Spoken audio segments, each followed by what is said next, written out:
പിതാവിനും പുത്രനും പരിശുദ്ധാത്മാവിനും സ്തുതി, ആദിയിലെ പോലെ ഇപ്പോഴും എപ്പോഴും എന്നേക്കും ആമീൻ. മിശിഹായിലെ ഏറ്റവും സ്നേഹം നിറഞ്ഞ ദൈവമക്കളെ, മാറാനാത്ത യൂട്യൂബ് ചാനലിലൂടെ ദൈവവചനം കേട്ടുകൊണ്ടിരിക്കുന്ന എല്ലാവർക്കും ക്രിസ്തു യേശുവിൽ ഒത്തിരി സ്നേഹത്തോടെ സ്നേഹവന്ദനം അറിയിക്കുന്നു. ഒപ്പം തന്നെ ഈ പ്രത്യാശാവചനങ്ങളെ കേൾക്കുവാനായി എല്ലാവരെയും ഒരിക്കൽ കൂടെ സ്വാഗതം ചെയ്യുകയും ചെയ്യുന്നു. ഇന്ന് നമ്മൾ അല്പസമയം ചിന്തിക്കുവാനായിട്ട് ആഗ്രഹിക്കുന്ന കാര്യം ക്രിസ്തുവിൻ്റെ ജനന പെരുന്നാളോടനുബന്ധിച്ചാണ്. യേശു ക്രിസ്തു നമുക്ക് വേണ്ടി ഈ ഭൂമിയിൽ ജാതം ചെയ്ത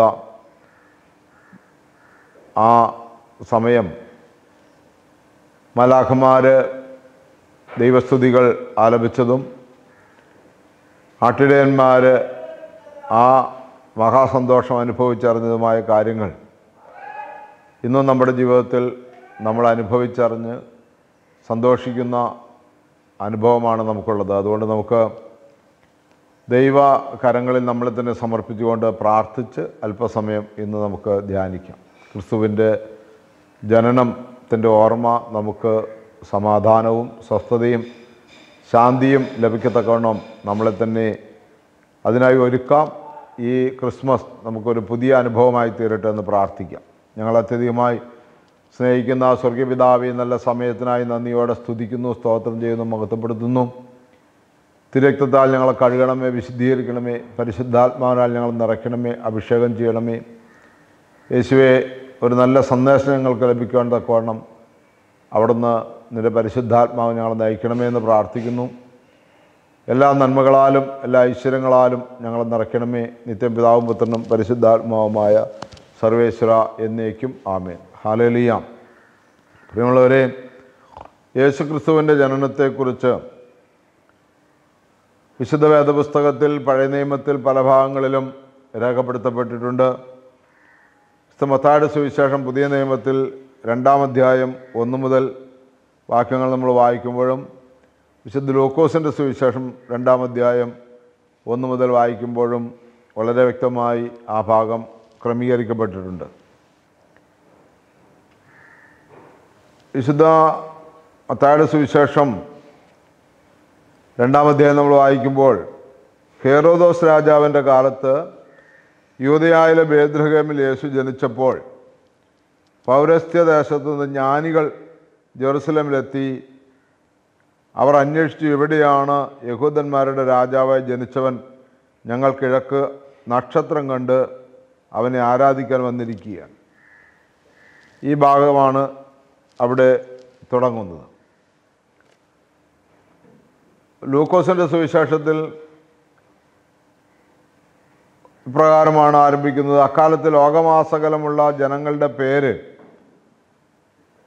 എഴുതി ചേർക്കപ്പെടണമെന്ന് അഗസ്റ്റസ് സീസറിൽ നിന്ന് കൽപ്പന പുറപ്പെട്ടു. ക്വിരിയാനിയോസ് സിറിയയിൽ ദേശാധിപതിയായിരിക്കുമ്പോൾ ആദ്യത്തെ ഈ പേരെഴുത്ത് നടന്നു. പേരെഴുതിക്കാനായി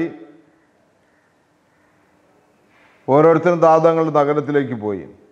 ജോസഫ് ദാവീദിൻ്റെ കുടുംബത്തിലും വംശത്തിലും പെട്ടവനായിരുന്നതിനാൽ പേരെഴുതിക്കാനായി ഗലീലയിലെ പട്ടണമായ നസ്രത്തിൽ നിന്ന് യൂദയായിലെ ദാവീദിൻ്റെ പട്ടണമായ ബേത്ലഹേമിലേക്ക് ഗർഭിണിയായ ഭാര്യ മറിയത്തോടുകൂടെ പോയി. അവിടെ ആയിരിക്കുമ്പോൾ അവൾക്ക് പ്രസവ സമയമെടുത്തു. അവൾ തൻ്റെ കടിഞ്ഞൂൽ പുത്രനെ പ്രസവിച്ചു. അവനെ പിള്ളക്കച്ച കൊണ്ട് പൊതിഞ്ഞ് പുൽത്തൊട്ടിയിൽ കിടത്തി. കാരണം സത്രത്തിൽ അവർക്ക് സ്ഥലം ലഭിച്ചില്ല. ആ പ്രദേശത്തെ വയലുകളിൽ ആടുകളെ രാത്രി കാത്തുകൊണ്ടിരുന്ന ഇടയന്മാരുണ്ടായിരുന്നു. കർത്താവിൻ്റെ ദൂതൻ അവരുടെ അടുത്തെത്തി. കർത്താവിൻ്റെ മഹത്വം അവരുടെ മേൽ പ്രകാശിച്ചു. അവർ വളരെ ഭയപ്പെട്ടു. ദൂതൻ അവരോട് പറഞ്ഞു, ഭയപ്പെടേണ്ട, ഇതാ സകല ജനത്തിനും വേണ്ടിയുള്ള വലിയ സന്തോഷത്തിൻ്റെ സദ്വാർത്ത ഞാൻ നിങ്ങളെ അറിയിക്കുന്നു. ദാവീദിൻ്റെ പട്ടണത്തിൽ നിങ്ങൾക്കായി രക്ഷകൻ കർത്താവായ ക്രിസ്തു ഇന്ന് ജനിച്ചിരിക്കുന്നു. ഇതായിരിക്കും നിങ്ങൾക്ക് അടയാളം. പിള്ളക്കച്ച കൊണ്ട് പൊതിഞ്ഞ് പുൽത്തൊട്ടിയിൽ കിടത്തിയിരിക്കുന്ന ഒരു ശിശുവിനെ നിങ്ങൾ കാണും. പെട്ടെന്ന് ആ സ്വർഗീയ സൈന്യത്തിൻ്റെ ഒരു വ്യൂഹം ദൂതനോടുകൂടെ പ്രത്യക്ഷപ്പെട്ട് ദൈവത്തെ സ്തുതിച്ചുകൊണ്ട് പറഞ്ഞു, അത്യുന്നതങ്ങളിൽ ദൈവത്തിന് മഹത്വം, ഭൂമിയിൽ ദൈവ കൃപ ലഭിച്ചവർക്ക് സമാധാനം. പ്രിയമുള്ളവരെ, ഇങ്ങനെ രണ്ട് ഭാഗമായിട്ടാണ് നമ്മൾ വായിക്കുന്നത്. ഒന്ന്, ആട്ടിടയന്മാരായ പാവപ്പെട്ട ആളുകൾക്ക് മാലാഖമാർ വന്ന് സന്ദേശം നൽകി. മറ്റൊന്ന്, മത്തായിയുടെ സുവിശേഷത്തിലെ ജ്ഞാനികളായ രാജാക്കന്മാർക്ക് നക്ഷത്രം വഴി കാണിച്ച് അവരെ യേശുവിൻ്റെ അടുക്കൽ കൊണ്ടുവന്നു എന്നുള്ളതാണ്.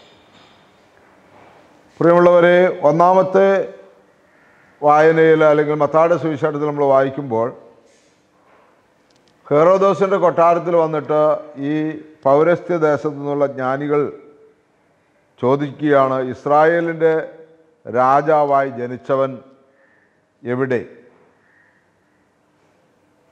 ഞങ്ങൾ കിഴക്ക് അവൻ്റെ നക്ഷത്രം കണ്ട് അവനെ ആരാധിക്കാൻ വന്നിരിക്കുകയാണ്. ഇത് കേട്ട് ഹെറോദോസ് അസ്വസ്ഥനായി എന്നാണ് രേഖപ്പെടുത്തിയിരിക്കുന്നത്.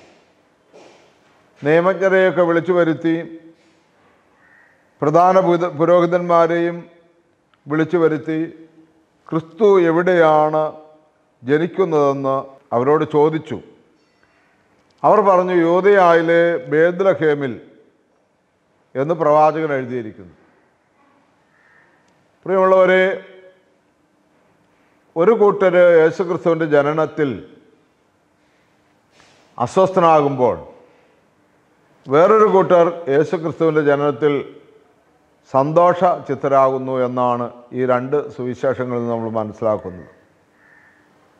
ഒന്ന്, അധികാരമുള്ളവർ അസ്വസ്ഥരാകുന്നു.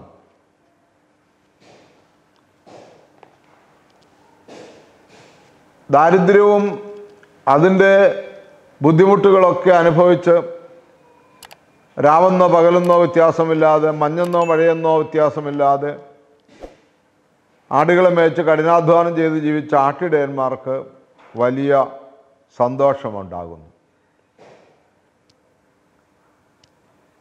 അധ്വാനിക്കുന്നവരും ഭാരം വഹിക്കുന്നവരായ നിങ്ങളെല്ലാവരും എൻ്റെ അടുക്കൽ വരിക, ഞാൻ നിങ്ങളെ ആശ്വസിപ്പിക്കാം.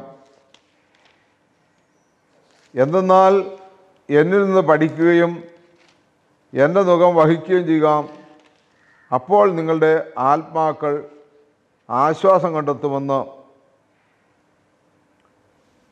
വിശുദ്ധ മത്തായിയുടെ സുവിശേഷം 11-ാം അധ്യായത്തിൽ നമ്മൾ വായിക്കുന്നുണ്ട്. അധ്വാനിക്കുന്നവരും ഭാരം വഹിക്കുന്നവരായ നിങ്ങളെല്ലാവരും എൻ്റെ അടുക്കൽ വരിക, ഞാൻ നിങ്ങളെ ആശ്വസിപ്പിക്കാം. യേശുവിൻ്റെ ജനനത്തിൽ ആശ്വാസം ലഭിക്കുന്നത് തീർച്ചയായിട്ടും കഷ്ടപ്പെട്ട് അധ്വാനിച്ച് വളരെ ജീവിതത്തിൻ്റെ ദാരിദ്ര്യവും ബുദ്ധിമുട്ടുകളും അനുഭവിക്കുന്നവർക്കാണെന്നുള്ളത് ഒരു യാഥാർത്ഥ്യമാണ് യേശുവിൻ്റെ ജനനത്തിൽ നമ്മൾ കാണുന്നത്. ഇവിടെ ഹെറോദോസ് യേശുവിൻ്റെ ജനനത്തിങ്കൽ അസ്വസ്ഥനാവുകയും യേശുവിനെ കാണണമെന്ന് തന്ത്രപൂർവം ഈ ജ്ഞാനികളോട് സംസാരിക്കുകയും ചെയ്യുകയാണ്. താഴെ സുവിശേഷം നമ്മൾ വായിക്കുമ്പോൾ 2-ാം അധ്യായത്തിൽ നമ്മൾ വായിക്കുന്നത് ഇങ്ങനെയാണ്, നിങ്ങൾ പോയി ശിശുവിനെ പറ്റി സൂക്ഷ്മമായി അന്വേഷിക്കുക, അവനെ കണ്ടു കഴിയുമ്പോൾ ഞാനും ചെന്ന് ആരാധിക്കേണ്ടതിന് എന്നെയും അറിയിക്കുക. രാജാവ് പറഞ്ഞത് കേട്ട് അവർ പുറപ്പെട്ടു. കിഴക്ക് കണ്ട നക്ഷത്രം അവർക്ക് മുമ്പേ നീങ്ങിക്കൊണ്ടിരുന്നു. അത് ശിശു കിടക്കുന്ന സ്ഥലത്തിന് മുകളിൽ വന്നു നിന്നു. നക്ഷത്രം കണ്ടപ്പോൾ അവർ അത്യധികം സന്തോഷിച്ചു. അവർ ഭവനത്തിൽ പ്രവേശിച്ച് ശിശുവിനെ അമ്മയായ മറിയത്തോടുകൂടി കാണുകയും അവനെ കുമ്പിട്ട് ആരാധിക്കുകയും ചെയ്തു. നിക്ഷേപ പാത്രങ്ങൾ തുറന്ന് പൊന്നും കുന്തുരുക്കവും ഈറയും കാഴ്ചയർപ്പിച്ചു. ഹെറോദോസിൻ്റെ അടുത്തേക്ക് മടങ്ങിപ്പോകരുതെന്ന് സ്വപ്നത്തിൽ മുന്നറിയിപ്പ് ലഭിച്ചതനുസരിച്ച് അവർ മറ്റൊരു വഴിയെ സ്വദേശത്തേക്ക് പോയി. പ്രിയമുള്ളവരെ, നക്ഷത്രത്തെ കണ്ടാണ് അവർ യാത്ര ചെയ്തതെങ്കിലും അവരുടെ ബുദ്ധിയുടെ തലത്തിൽ അവർ യേശുവിനെ അന്വേഷിച്ചു. അവർ ഹെറോദോസിൻ്റെ കൊട്ടാരത്തിൽ ചെന്നു. യേശു ജനിക്കുന്നത് കൊട്ടാരത്തിലാണെന്ന് അവർ ചിന്തിച്ചു. ഇന്നും അങ്ങനെ ചിന്തിക്കുന്ന ആളുകൾ ധാരാളമുണ്ട്. കൊട്ടാരത്തിനോട് സദൃശമായ സാഹചര്യത്തിലൊക്കെയാണ് യേശു ജനിക്കുന്നതെന്ന് ചിന്തിക്കുന്നവരുണ്ട്. അതുകൊണ്ടാണ് വലിയ കൊട്ടാര സദൃശമായ വീടുകളൊക്കെ പണിതിട്ട് ആ വീടിൻ്റെ കട്ടിളപ്പടിയിലോ ഒക്കെ അവർ എഴുതി വെക്കുന്നത് യേശു ഈ വീടിൻ്റെ നാഥൻ എന്ന് എഴുതി വെക്കുന്നത്.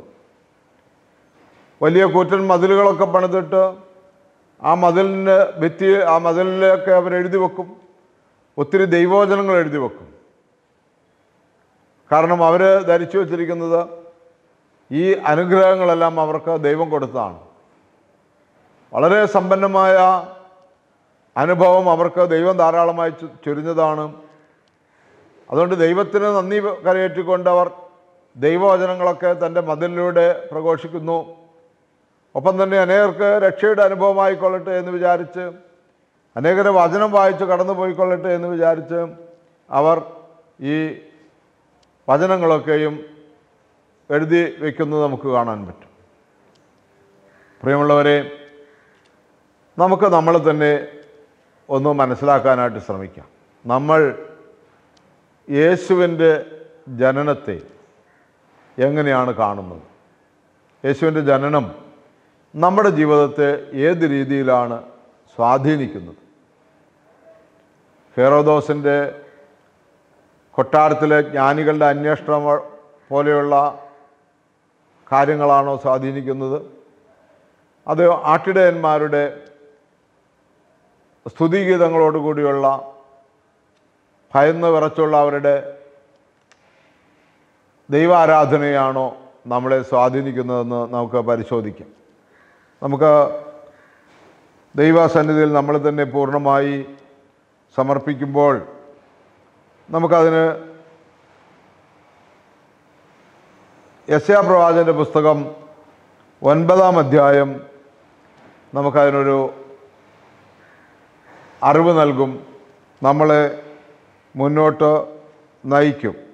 യെശയ്യാ പ്രവാചകൻ്റെ പുസ്തകം 9-ാം അധ്യായം നമ്മൾ വായിക്കുമ്പോൾ അതിൻ്റെ 1 മുതൽ 7 വരെ വാക്യങ്ങൾ വായിക്കുമ്പോൾ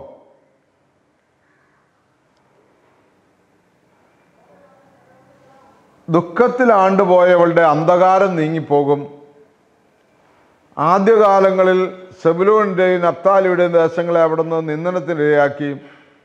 എന്നാൽ അവസാന നാളുകളിൽ സമുദ്രത്തിലേക്കുള്ള പാതയെ, ജോർദാൻ അക്കരെയുള്ള ദേശത്തെയും ജനതകളുടെ ഗലീലിയെ അവിടുന്ന് മഹത്വപൂർണ്ണമാക്കും. അന്ധകാരത്തിൽ കഴിഞ്ഞ ജനം മഹത്തായ ഒരു പ്രകാശം കണ്ടു. കൂരിരുട്ടിൻ്റെ ദേശത്ത് വസിച്ചിരുന്നവരുടെ മേൽ പ്രകാശം ഉദിച്ചു. ഇങ്ങനെ തുടങ്ങുന്ന ഭാഗങ്ങളാണ്. ഈ ധ്യാനം നമുക്ക് 2-3 പ്രാവശ്യമായിട്ട് ധ്യാനിക്കാമെന്ന് വിചാരിക്കുകയാണ്. ഇന്നിപ്പോൾ ഇവിടെ ഇത് അവസാനിപ്പിക്കുകയാണ്. എൻ്റെ ചോദ്യം ഇതാണ്: മത്തായിയുടെ സുവിശേഷം 2-ാം അധ്യായത്തിൽ 1 മുതൽ 12 വരെ വാക്യങ്ങളിലും എഴുതിയിരിക്കുന്നതും, വിശുദ്ധ ലൂക്കോസിൻ്റെ സുവിശേഷം 2-ാം അധ്യായം 1 മുതൽ 20 വരെ വാക്യങ്ങൾ എഴുതിയിരിക്കുന്നതുമായ ഈ ഒരു സന്ദർശനമാണോ, ഈ ഒരു അനുഭവമാണോ നമ്മൾ പിന്തുടരുന്നത് പരിശോധിക്കുക എന്നാണ് ഞാൻ നിങ്ങളോട് നേരത്തെ സൂചിപ്പിച്ചത്. ഞാൻ എന്നോടും പറയുന്നത്, ഹെറോദോസിൻ്റെ കൊട്ടാരത്തിലാണോ ഞാൻ യേശുവിനെ അന്വേഷിക്കുന്നതും യേശുവിൻ്റെ ജനനം കൊണ്ടാടുന്നതും, അതെയോ ആട്ടിടയന്മാരോടൊത്ത് ബേത്ലഹേമിലെ കലിടാവിലാണോ എന്ന് ഞാൻ എന്നോട് തന്നെ പരിശോധിക്കാൻ പറയുകയാണ്. അത് നിങ്ങളോടും പറയുകയാണ്. ഇവിടെ അവസാനിപ്പിക്കട്ടെ. ഈ ഒരു പരിശോധനയ്ക്ക്, ഈ ഒരു ധ്യാനത്തിന് ദൈവം നമ്മൾക്ക് സമയവും ക്രമീകരിച്ച് തരട്ടെ എന്ന് നമുക്ക് ഓർത്ത് പ്രാർത്ഥിക്കാം. നമ്മളെ തന്നെ പൂർണ്ണമായി സമർപ്പിക്കാം. ഹല്ലേലൂയ. യേശുവേ നന്ദി. ദൈവമേ ആരാധന. ദൈവമേ മഹത്വം. പരിശുദ്ധാത്മാവേ നന്ദി.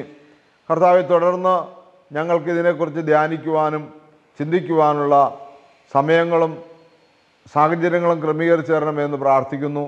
ഇന്ന് ഞങ്ങൾ ഈ ശുശ്രൂഷ ഇവിടെ നിർത്തുമ്പോൾ പരിശുദ്ധ അമ്മയുടെയും സകലവിശുദ്ധന്മാരുടെയും മധ്യസ്ഥതയും കാവലും കൂട്ടും നല്ലൊരു ധ്യാനത്തിന്, ആഴമേറിയൊരു ദൈവാവബോധത്തിന് ക്രമീകരണം ഉണ്ടാകുവാൻ തക്കവണ്ണം പ്രാർത്ഥിക്കണമേ. എല്ലാ നന്മകളാലും ഐശ്വര്യങ്ങളാൽ നിറയ്ക്കണമേ. യേശു ക്രിസ്തുവിൻ്റെ പരിശുദ്ധ നാമത്തിൽ ചോദിക്കുന്നു. കൃപയോടെ കേട്ടുത്തരം തരുമാറാകണമേ. ആമീൻ. ഹല്ലേലൂയ.